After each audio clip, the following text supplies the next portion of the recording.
आम हेल्लु बालेश्वर आमर गोटे मात्र लक्ष्य है वॉइसलेस मान करवा। तो आज बालेश्वर पापाली और देवश्रीपति मैडम ब्रेड और बिस्किट पैकेट डोनेट कर। तो आज गोटे जिनस मुझे नोटिस कली कि जो आम खाया दौचु लोक मैंने सहज एक्सेप्ट कर पाना कि आम कहीं खाया दौचु एम तो आमको किसी पाइबार अच्छी कि खाया देले आमर कौन हम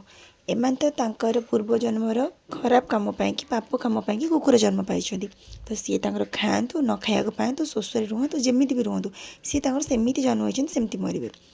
हेल्ले आम कहीं तुम खाया देवु आम तो भल भल कम कर मनीष होइछु ना तो आम तुम कहीं खाया देवु यहाँ आम दुई तीन जन को बुझेलु कहलु किसी तो बुझिले बाकी किसी बुझुना।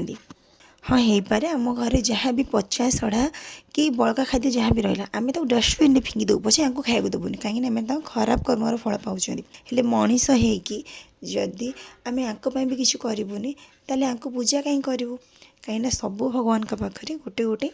पशु रोच पक्षी रोच बाहन हिसाब से तो आम पूजा करूँ कहीं